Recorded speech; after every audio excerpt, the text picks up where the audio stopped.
I know a whole mess of you don't want to hear this, but America's entire basis, ever since its very inception, has been based upon genocide and absolute, just terrible behavior. This country has always been horrible, just absolutely terrible.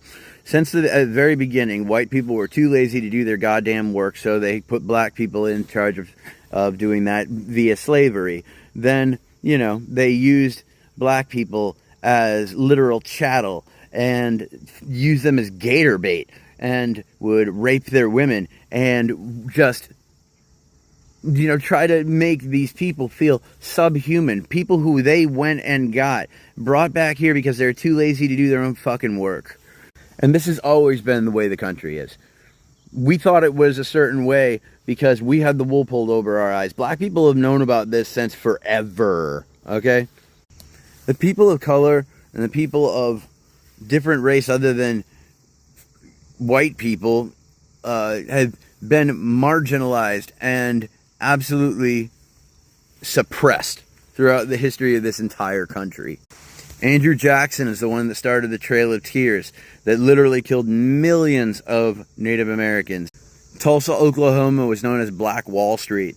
It was an unbelievable successful town run primarily by black people. It was destroyed by a neighboring city because it was too successful and white people couldn't handle that.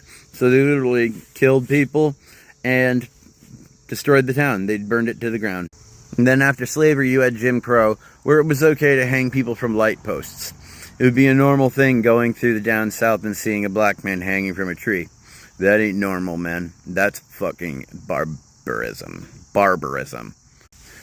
Women couldn't vote for the longest time in this country because white men believed they didn't have the ability to, you know, think correctly to do so. My mother couldn't get a credit card without the signature of her father or husband for the longest time. That was until the 70s. The drug war was placed here to fuel the breakdown of the black community in certain areas because that's where the drugs were placed. And they were placed there by the CIA and other organizations that belong to the government in order to weaken the black community. Black people were forced to kind of stay rooted where their slavery owner people were, because just because you free slaves doesn't mean that they got rights right off the bat. So they had to just lay down roots where they were. And now with this last election, it's proven that white men will want anything but someone of color in the White House. Up to the point of a rapist. I'm awake, people. Y'all need to wake up too. Go back to England if you